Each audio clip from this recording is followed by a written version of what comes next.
Assalamualaikum warahmatullahi wabarakatuh. Yang terhormat Bapak Ar-Rahman Syapebri, SIP MSI.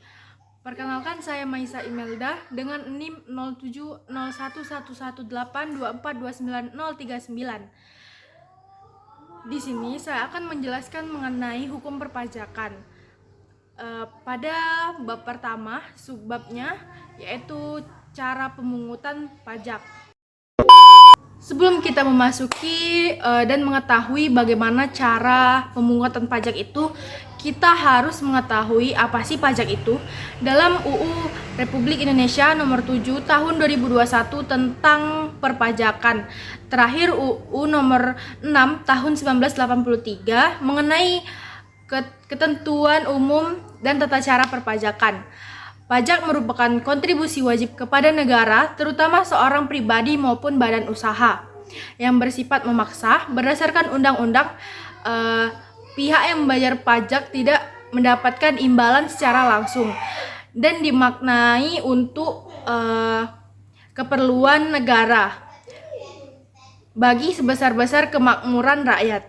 Ada dua cara pemungutan. Yang pertama ada stelsel pajak, dan yang kedua yaitu ada cara pemungutan pajak. Sistem pemungutan pajak. Yang pertama kita akan membahas mengenai stelsel pajak. Stelsel ini terbagi menjadi 3. Yang pertama yaitu ada stelsel nyata atau real stelsel.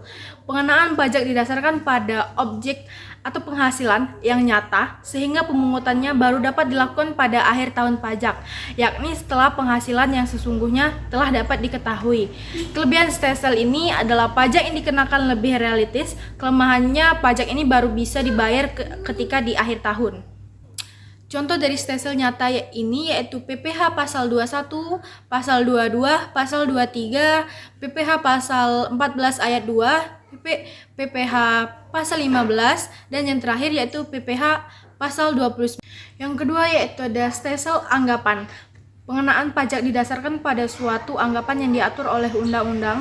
Misalnya penghasilan suatu tahun dianggap sama dengan tahun sebelumnya, sehingga pada awal tahun pajak telah dapat ditetapkan besarnya pajak yang terutang untuk tahun pajak berjalan. Kelebihan stelsel ini, pajak ini dibayar selama 1 tahun berjalan tanpa harus menunggu akhir tahun, tidak seperti stelsel nyata tadi.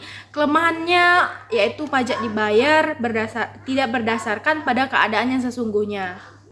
Dan yang terakhir dari stelsel ini merupakan stelsel kombinasi atau stelsel campuran. Stelsel kombinasi ini merupakan gabungan antara stelsel nyata dan stelsel anggapan. Pada awal tahun, besarnya pajak dihitung berdasarkan suatu anggapan. Kemudian pada akhir tahun, besarnya pajak disesuaikan dengan keadaan yang sebenarnya. Apabila besarnya pajak menurut kenyataan lebih besar daripada pajak menurut anggapan, maka wajib pajak menambah kekurangannya. Demikian pula sebaliknya, apabila lebih kecil maka kelebihannya dapat diminta kembali. Yang kedua yaitu ada sistem pemungutan pajak. Sistem pemungutan yang pertama yaitu Official Assessment System. Sistem ini merupakan suatu sistem pemungutan pajak yang memberikan wewenang kepada pemerintah atau Fiskus untuk menentukan besarnya pajak yang terutang. Ciri Official Assessment System ini yang pertama yaitu ada wewenang untuk menentukan besarnya pajak terutang berada pada Fiskus. Yang kedua, wajib pajak bersifat pasif. Yang ketiga, utang pajak timbul setelah mengeluarkan surat ketetapan pajak oleh Fiskus. Kedua yaitu ada Self Assessment System. Sistem ini merupakan yang memberikan wewenang, kepercayaan, tanggung jawab kepada wajib pajak untuk menghitung, memperhitungkan, membayar, dan melaporkan sendiri sebesar pajak yang harus dibayar.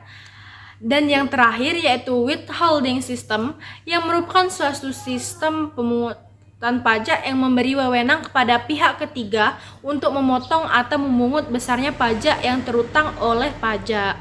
Wah, sudah tidak terasa kita sudah di akhir dari penjelasan. Maaf apabila ada salah kata. Saya akhiri dengan ucapan wassalamualaikum warahmatullahi wabarakatuh.